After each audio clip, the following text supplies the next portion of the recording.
Bonjour, je m'appelle Michel Zuffré, je suis membre d'Unitaire en Suisse et je vais vous présenter l'article 10 sur le droit à la participation. Pour cet exposé, je me base sur le travail du CETIM, notamment sur la fiche de formation numéro 7 qui s'appelle « Participation » et que je vous conseille de consulter.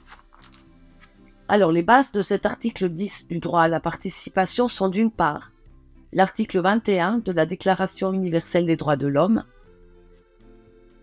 et ensuite l'article 2.2 du Pacte international aux droits civils et politiques. Cet ancrage dans des textes existants donne à cet article toute sa légitimité.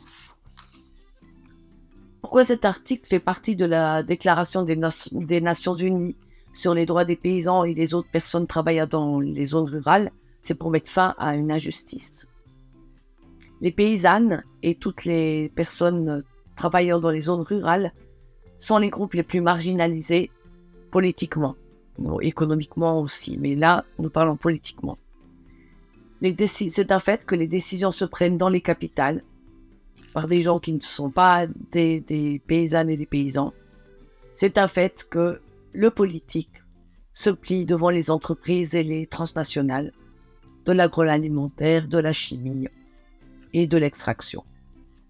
Pourtant, celles et ceux qui nous nourrissent, qui nourrissent le monde, ont une agriculture qui permet le maintien de la biodiversité. Donc leur donner une place, leur permettre de participer, c'est aussi un bonus pour toutes les habitantes et les habitants de notre terre.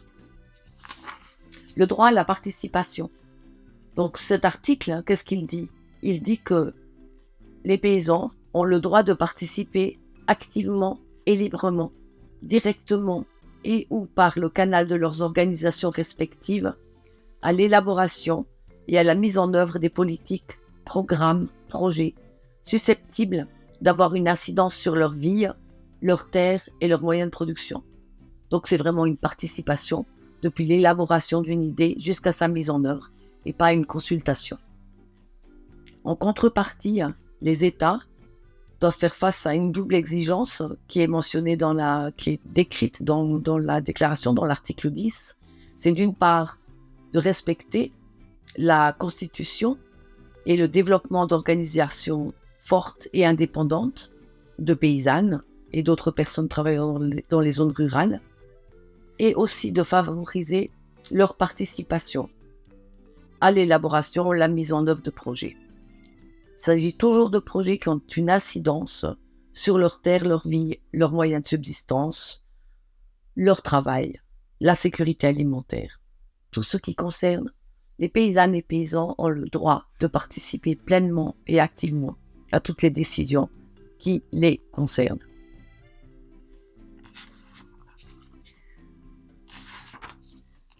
Maintenant, on peut parler de participation active.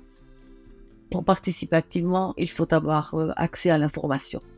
Donc, il est extrêmement important que les paysans aient accès, les paysannes et les paysans aient accès à l'information. Pour cela, il y a un article, l'article 11, qui stipule que les paysannes et les paysans et les autres personnes travaillant dans les zones rurales ont le droit de rechercher, de recevoir, de produire et de diffuser des informations, y compris des informations concernant les facteurs susceptibles d'influer sur la production, la transformation, la commercialisation et la distribution de leurs produits. Donc c'est vraiment quelque chose de fondamental. Vous savez, comme nous en Suisse, avec la campagne sur les prix équitables, que l'accès à des chiffres, à des données qui touchent les aspects de transformation, de commercialisation et de distribution est extrêmement difficile. Il est important de travailler sur ce point-là. En contrepartie, comme toujours dans les articles de la déclaration, il y a les devoirs de l'État, c'est-à-dire de tout mettre en œuvre pour que l'accès à l'information soit réalisé pour toutes les populations, c'est-à-dire d'une manière accessible, digeste, dans une langue qui correspond aux gens, avec des supports aussi qui correspondent aux personnes auxquelles cette information est destinée.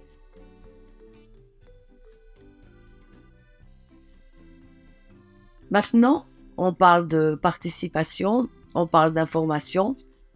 On a parlé d'une participation dans l'article 10 indirecte, c'est-à-dire par le biais d'associations. Il est donc important de parler de quel type d'association il est question. Et là, il est clairement dit que ces associations, ces organisations, ces syndicats seront indépendants et à caractère volontaire et à l'abri de toute ingérence, contrainte ou répression. Donc, l'amalgame de ces trois articles, l'amalgame, on s'est parlé, la complémentarité de ces trois articles est fondamentale.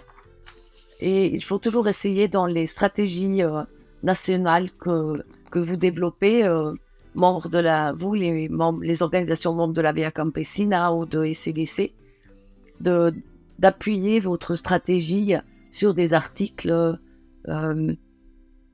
qui sont adéquats et pertinents pour légitimer vos revendications.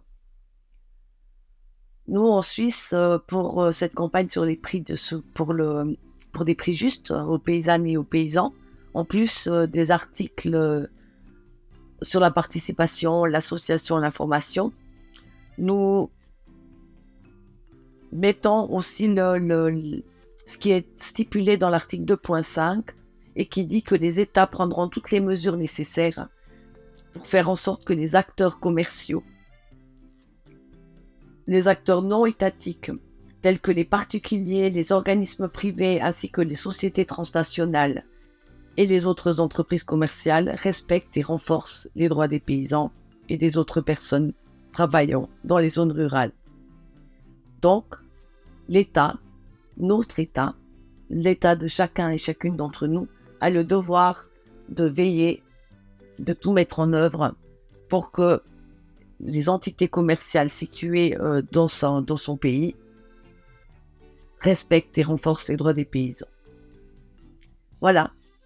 Lors de la formation qui aura lieu, je pense, au fin août, début septembre, vous aurez l'occasion de poser plus de questions, notamment à Alberto Silva, qui est le secrétaire permanent d'Unitaire. Voilà, je vous remercie de votre attention. Au revoir.